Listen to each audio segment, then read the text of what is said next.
दिशा की बैठक में तमाम जनप्रतिनिधियों के द्वारा, जिसमें तमाम माननीय विधायक, प्रखंड प्रमुख, सब लोगों ने अपनी अपनी बातों को रखने का कार्य किया।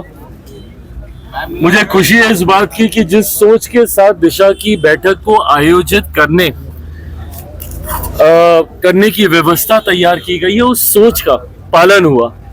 तमाम जनप्रतिनिधियों ने, और मैं तमाम माननीय विधायकों का मैं धन्यवाद करूंगा कि उन्होंने दलगत राजनीति से उठकर जनहित की भावनाओं को यहाँ पे रखने का कार्य किया। बहुत ही शांतिपूर्वक तरीके से हर किसी ने अपने अपने विषयों को रखा।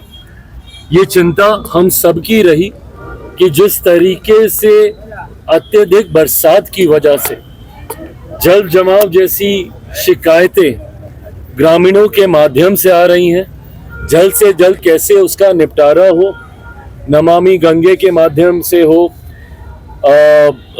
सीवरेज प्लांट जिस तरीके से उसको स्थापित किया जा रहा है, ड्रेनेज सिस्टम जिस तरीके से लाया जा रहा है, कैसे जल्द से जल्द जल जमाव से लोगों को छुटकारा मिले। जहां पे निर्माण का कार्य चल रहा है और जो बरसात की वजह से अभी रुका हुआ है, कैसे उसको दोबारा पुनः उसको गति देकर उसको चालू कराया जा सके। बाढ़ की वजह से जिन किसानों को समस्या आई है, कैसे तुरंत उनको ना सिर्फ मुआवजे के माध्यम से बल्कि किस तरीके से उनकी और मदद तमाम सरकारी योजनाओं के माध्यम से की जा सके। इन तमाम विषयों को लेकर चर्चा हुई। जब डबल इंजन की सरकार होती है तो ये सहूलियत मिलती है कि केंद्र सरकार, राज्य सरकार की योजनाएं आपस में मिलकर हम लोग उसका लाभ जनता तक पहुंचा सकते हैं, उसको कैसे और गति दी जा सके। तमाम विधायकों ने भी, माननीय विधायकों ने भी अपनी बातों को रखा, तमाम प्रखंड प्रमुखों ने भी अपनी बातों को रखा।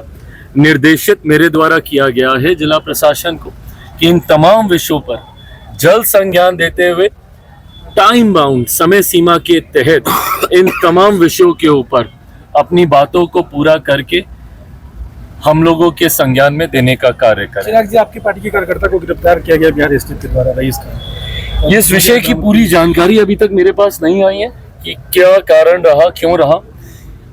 एक बार ये जानकारी आ जाए कि किस वजह से ये गिरफ्तारी हुई है, तभी मैं इसके ऊपर कोई टिप्पणी कर पाऊंगा। 200 करोड़ का आरोप लगाया है सुखचौधरी के ऊपर। ये जिसके ऊपर उन्होंने लगाया है, ये उन दो लोगों के बीच का ये विषय है, और दोनों लोग जहां तक मेरे संज्ञान में है कि कानूनी रास्ते का भी इस्तेमाल कर रहे हैं, तो इसमें ये दोनों ही आपको अपनी बात रख सकते हैं। तेजस्वी यादव ने अपने समर्थकों को कहा है कि हम सरकार बनाने जा रहे हैं, तैयार रहें। अच्छी बात है, ये हर बार उन्होंने कहा, पिछली बार भी उन्होंने कहा तैयार रहें, तैयार रहें। सब तैयार हो जाते हैं, फिर ये चुनाव हार जाते हैं।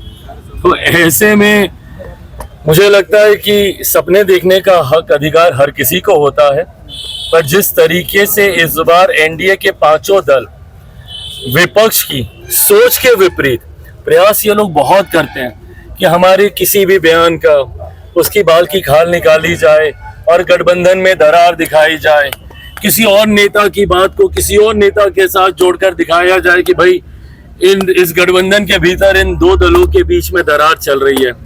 इनका ये सपना पूरा होगा नहीं। एनडीए पूरी एकजुटता के साथ, मजबूती के साथ चुनावी रण में उतरने जा रहा है। ऐतिहासिक जीत की ओर हम लोग अग्रसर होंगे। अगर 225 सीटें हम लोग जीतेंगे तो जो लोग बोल रहे हैं कि भैया हम लोग सरकार बनाने जा रहे हैं, तैयार रहें, तो सोचिए कितनी सीटें बचेंगी उनके पास जीत के तैयारी के लिए। दिशा की बैठक थी लेकिन पत्रकारों को आमंत्रण नहीं दिया गया।